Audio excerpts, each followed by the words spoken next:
31. This is your forecast first. Well, back to work and school and back to reality after a very mild weekend. Coming up, the First Your News starts right now. Taking action for you.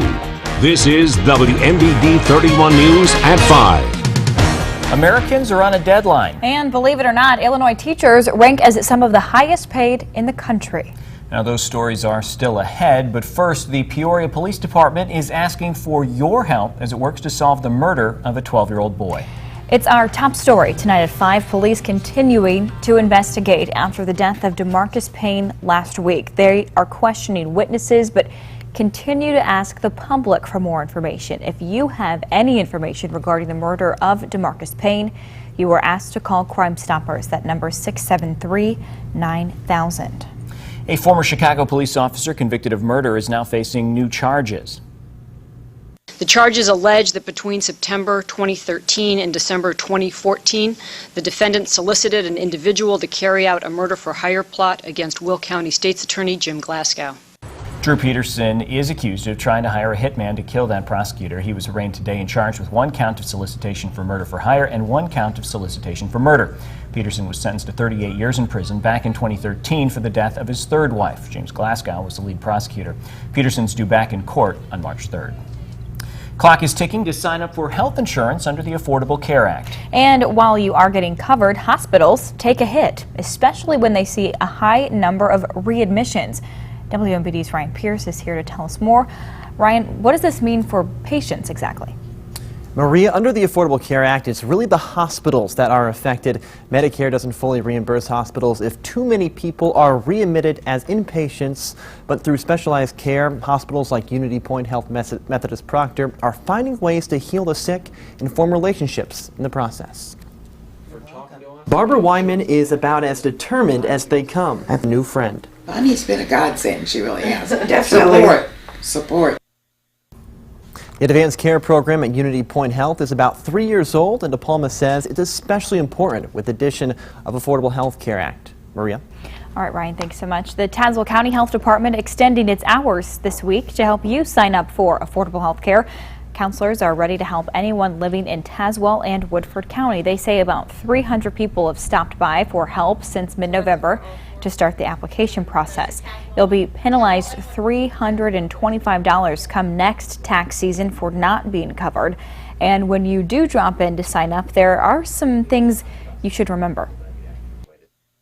So family members that they're going to be covering, their birth dates, social security numbers, any income that they have, W-2s, or if they're self-employed, they need to have their tax records. The Tazewell and Woodford County Health Departments are both open on Tuesday from 8:30 until 3:30. Health professionals will be at the Filger Library in Minonk on Wednesday to help you get covered.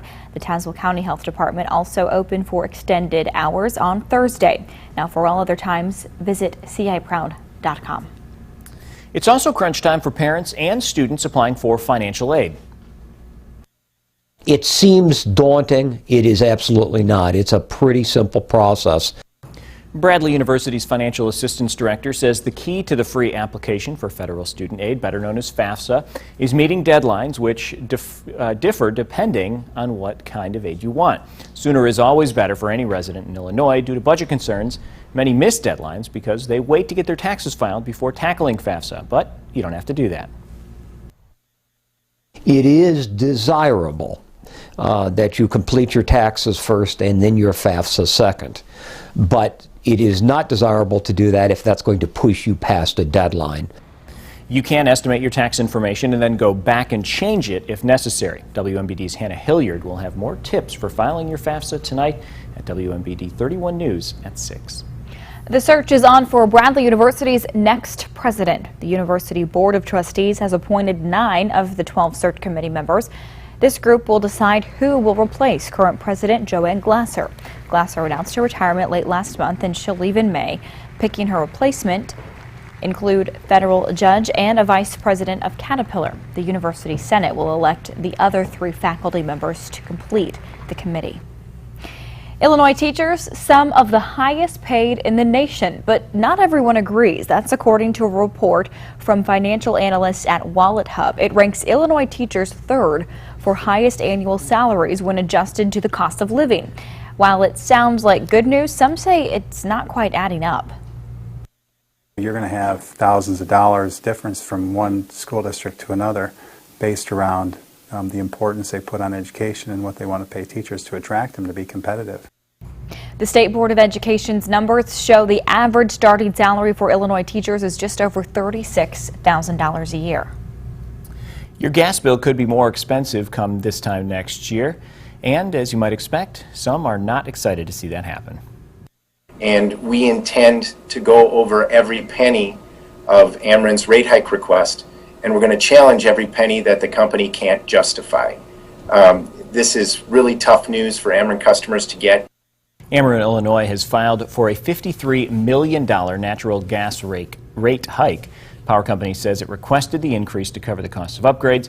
An average customer will see bills rise by $3 to $6 a month. Delivery fees can make up about a third to a half of a bill. In a story from our Twin Cities newsroom tonight, Bloomington looking to a few projects to help the water supply. One project would move a pair of water mains at the Main Street Bridge in Normal. The other project involves the replacement of filters at Bloomington's water treatment plant. The filters there now are old and made of clay, and they need to be fixed and replaced before the filters begin to fail. The city says their repairs are costly, but must be done to prevent water shortages. When one fails, more of them are behind it, and we don't want to get in a situation where we have to shut down one of our water tanks or two to provide water for the residents here. We don't want to get in a water shortage situation. The projects will cost almost $700,000 to complete.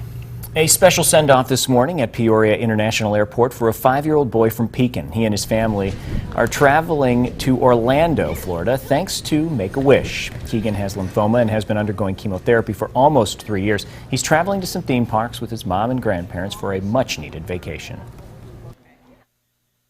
He is so full of energy, and you know, chemo, when you're going through that, really kind of zaps you a little bit.